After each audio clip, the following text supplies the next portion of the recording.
Okay, and one thing you've got to know is arrow notation.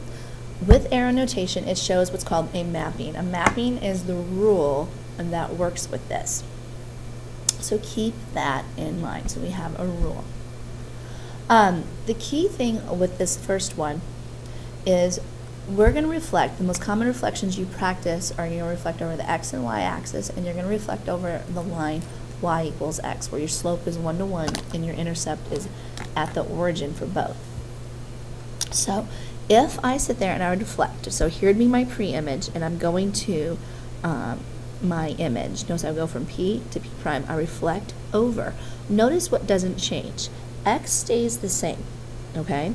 So X stays the same when you reflect over the x-axis. So my arrow notation, and this is how we're going to totally show our rules, is going to go, if I start with the original point xy, my new point, my prime, it's going to be x negative y. So it's going to be the opposite. So it doesn't matter which way I'm reflecting. As long as I'm reflecting, my y becomes the opposite.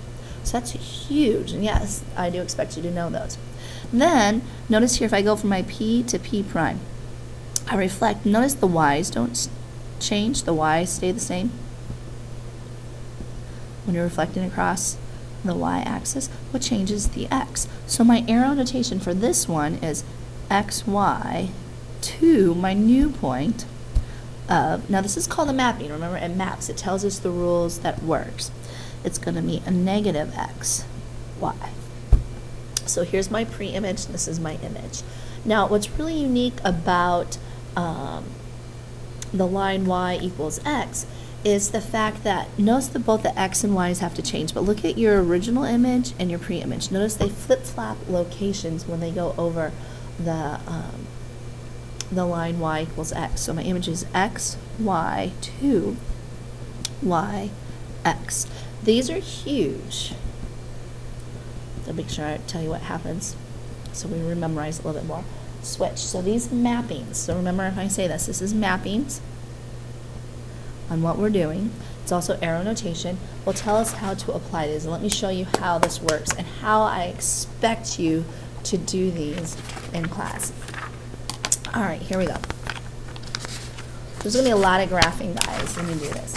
All right, now notice what it says the following. It says reflect the figure with the given vertices across the given line. Use arrow notation. So here's going to be my rules. I want to see the pre-image and I want to see the image when you do these. And always show your, and it says use arrow notation. If it doesn't say use arrow notation, use arrow notation. I need to see your work no matter what. Some of you are going to fight this, but again, remember, if you want full credit, you need to do it the way that I tell you. So the arrow mapping for this is x, y, because we're going to cross the x-axis. The x stays the same, but remember the y changes. And so we're going to do that for each one of our points. First of all, let's graph our first figure, and we're going to do the pre-image in blue, and we're going to do probably, to make it a little bit easier to see, the image in red or green, one of those two colors. So x is at 2, negative 1. Right here, so there's x, our original.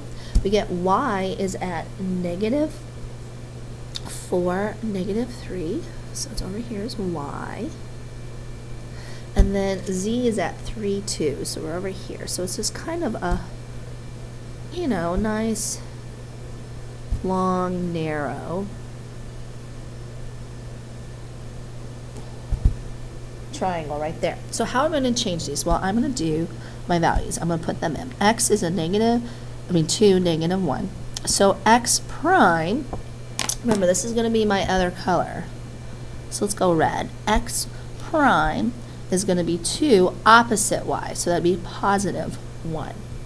Then our y, that's at negative 4, negative 3, is going to go to y prime. Remember, x doesn't change, so it's a negative 4, but 3 becomes the opposite. And then we turn around, we get z over here at 3, 2. That means your z prime is going to be at 3, negative 2. So now I have to regraph the new points. So I want to reflect it across. So x is going to be at 2, 1, x prime, excuse me, so there's my x prime. Y prime's going to be at -4, 3. And then Z is going to be over at 3, -2. Remember, it has to reflect across the x-axis, so it should almost like flip on top of itself if we do this correct. So when I put these together, you can see pretty clearly the reflection on it. I'm going to get that a little bit darker. And you should see the image. Does that make sense? So you're going to see the two reflections. And remember, if reflected across the y-axis, so think about it, you kind of have to flip it as if it was on that axis. Now let's do the same thing now, but I'm doing it for y equals x. So I'm still going to use arrow notation. The rules do not change. So what is my arrow notation? It's going to be x, y, and if this is reflecting over y equals x, I'm going to have to go y, x becomes my new ordered pair. So I want to use that. So it's graph, and then we'll change it with arrow notation.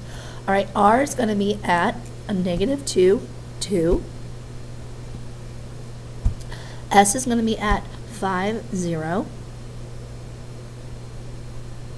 And T is over at 3, -1. So my original, my pre-image is right here.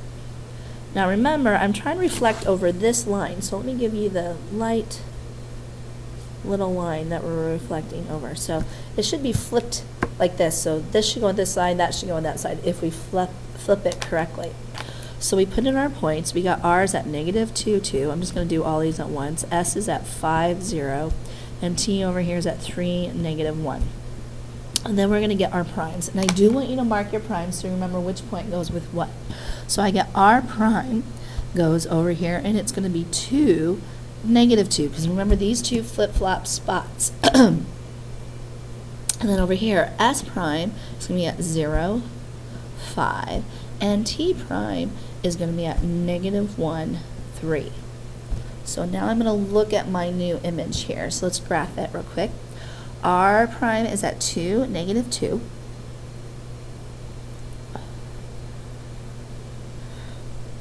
So there's R prime. S prime is at 0, 5.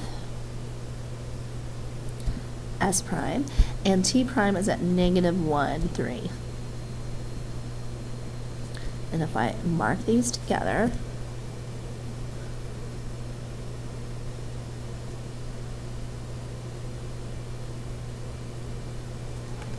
it goes right there. Almost looks like a butterfly if you reflected it across correctly. So hopefully that helps us get started on here pretty easily. All right, we have one last page, and we'll do that one here.